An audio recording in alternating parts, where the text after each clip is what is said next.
Friends informative Odisha YouTube channel को स्वागत। उत्कल आश्रम आसी निजुक्ति ये ओडिशा गवर्नमेंट जॉब। आपण जदि आवेदन करने चाहते ताले ऑनलाइन रे आवेदन करंतु एवं फ्री रे एठारे आवेदन करने कौन देय देवाक पड़ो ना, संपूर्ण मागणार आपण आवेदन करें।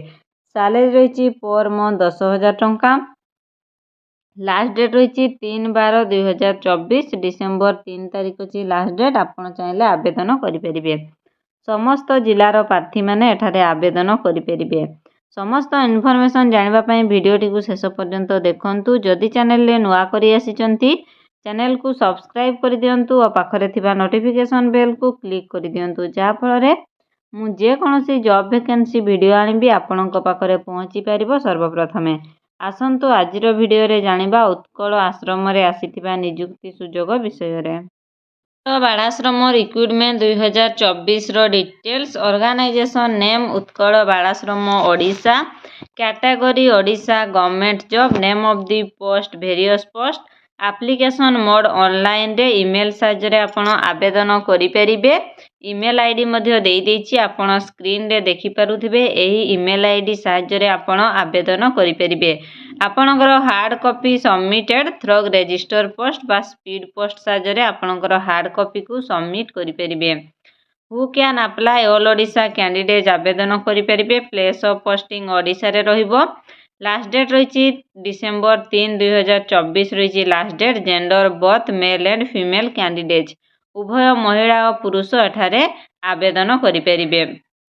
ताले एजुकेशनल क्वालिफिकेशन कौन रही बा इलिजिबिलिटी क्राइटेरिया कौन रही। कुक जदि आपण आवेदन करने चाहते ताले आपण 10th किंबा 8 पास कर आवेदन करें। पैरामेडिकल स्टाफ रे जदि आपण आवेदन करने चाहते कंपाउंडर फार्मासिस्ट किंवा डिप्लोमा इन आयुर्वेदिक रे करथिले आपण पैरामेडिकल स्टाफ रे आवेदन करें। हेल्पर कम नाइट वॉचमैन रे जदि आपण आवेदन करने चाहते ताले आपण जदि 8th 10th पढ़ी एठारे आवेदन करें। म्यूजिक टीचर जदि आवेदन करने चाहते तेबे आपण complete bachelor diploma in music रे करिथिबा आवश्यक। जदि आपण योग टीचर रे आवेदन करने चाहते ताले कैंडिडेट मस्ट हैव कंप्लीटेड बीपीईडी जदि करिसंती ताले आपण योग टीचर रे आवेदन करें। पोस्ट नेम और वैकेंसी डिटेल्स देखंतु केते पोस्ट को पोस्ट वैकेंसी बाहरी। प्रवासन ऑफिसर, मैनेजर, कन्क्लूजर, अकाउंटेंट, पैरामेडिकल, योग टीचर, म्यूजिक टीचर और एजुकेटर रे पोस्ट वैकेंसी बाहरी। हेल्पर हाउसकीपर रे पोस्ट वैकेंसी बाहरी। एज लिमिट देखंतु मिनिमम एज देछि 21 वर्ष, मैक्सिमम एज देछि 45 वर्ष। 21 वर्ष रु अधिक 45 वर्ष रु कम हेतिले आपण ठारे आवेदन करि परिबे। गवर्नमेंट रूल अनुसार किछि पिलांकर एज रिलैक्सेशन रही। आपण देखि पारुथिबे स्क्रीन रे, आपण पढ़ी नेबे स्क्रीन रे को पिलांकर पई केते एज रिलैक्सेशन रही। सैलरी देखंतु जदि आपण कुक रे चाकरी करिवे 9,930 टंका रही। पैरामेडिकल स्टाफ रे रही 11,916 टंका।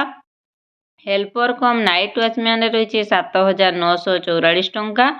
म्यूजिक टीचर रही 10,000 टंका और योग टीचर रही 10,000 टंका सैलरी रही। सिलेक्शन प्रोसेस देखंतु मार्क बेसिस रे हेबो, कोनोसी एग्जाम हेबो नाही। नो स्किल टेस्ट, केवल डॉक्यूमेंट वेरिफिकेशन साहाय्य रे आपण मानको सिलेक्शन करा जिवो। एप्लिकेशन फी देखंतु कोनोसी कैंडिडेट पय एठारे एप्लिकेशन फी नाही। समस्त एठारे फ्री रे आवेदन करि परिबे। कोनोसी कैंडिडेट पय एप्लिकेशन फी नाही। उत्कल बालाश्रम रिक्रुटमेंट 2024 रो इंपोर्टेंट डॉक्यूमेंट्स रही। HSC certificate, +2 certificate, caste certificate, Aadhaar card, resident certificate और पासपोर्ट साइज फोटो हेले आपण ठारे आवेदन करि परिबे। Apply start date already start हो जाइए। लास्ट डेट रही 3 डिसेम्बर 2024 रे रही लास्ट डेट। जदि आपण आवेदन करने चाहते तेबे आवेदन करनियंतु।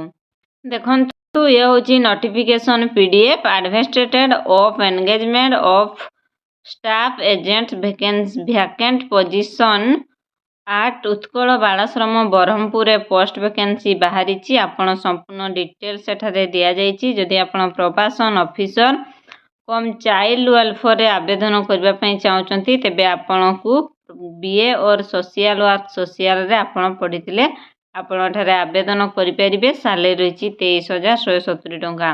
ମ୍ୟାନେଜର ପାଇଁ ଯଦି ଆପଣ ଆବେଦନ କରିଛନ୍ତି master in sociology, social work and physiology କରିଛନ୍ତି ତାହେଲେ ଆପଣ ଏଠାରେ ଆବେଦନ କରିପାରିବେ। ଇଏ ହେଉଛି ନୋଟିଫିକେସନ୍ PDF। ଆପଣ ନୋଟିଫିକେସନ୍ PDFକୁ ଭଲ ଭାବରେ ପଢ଼ିବେ, ଦେନ୍ ଆପଣ ଆବେଦନ କରିପାରିବେ।